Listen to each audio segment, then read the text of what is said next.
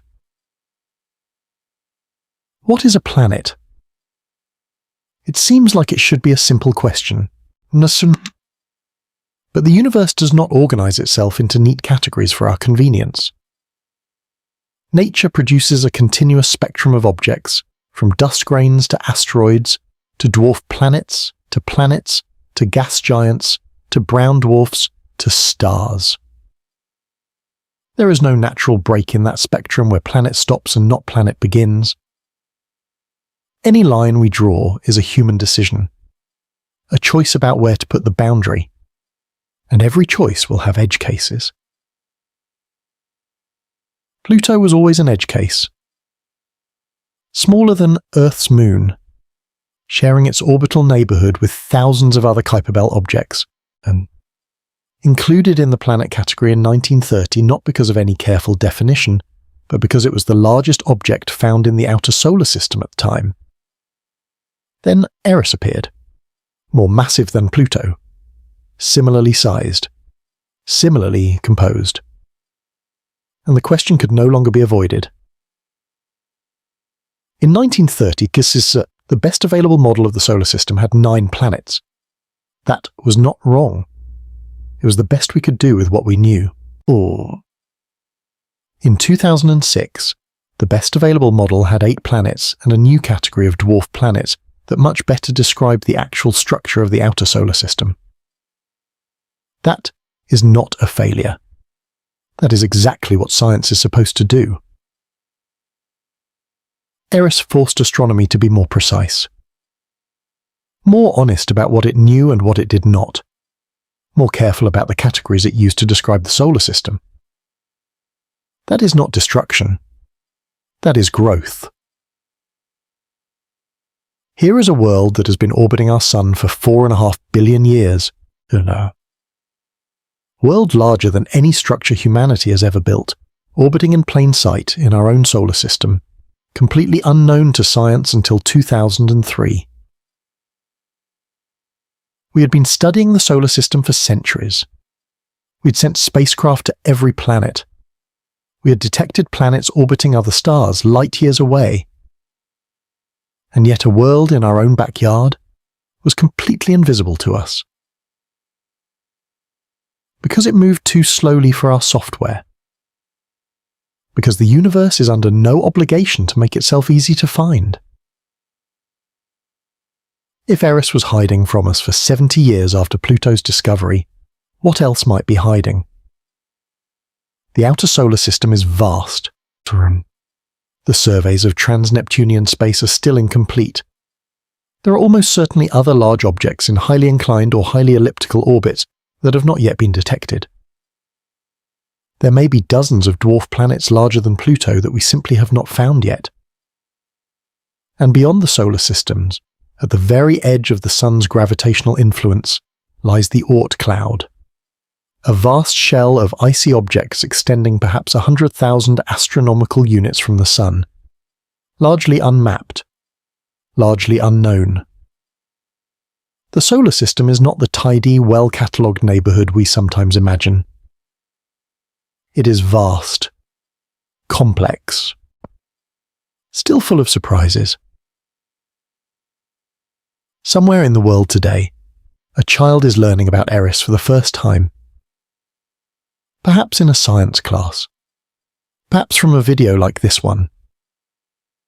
That child will grow up in a world where JWST is revealing the chemistry of distant worlds, where new telescopes are coming online that will survey the outer solar systems more completely than ever before. The generation that will actually visit Eris, that will send a spacecraft on its 24-year journey to the edge of the solar system, is probably alive today. They are children now, or young adults, or students beginning careers in planetary science, drawn there by exactly the kind of wonder that Eris provokes. Eris has been orbiting the sun since before the Earth had oceans. Since before the first living cell divided in the warm, shallow seas of a young planet. It has completed roughly 8 million orbits of the sun since it formed,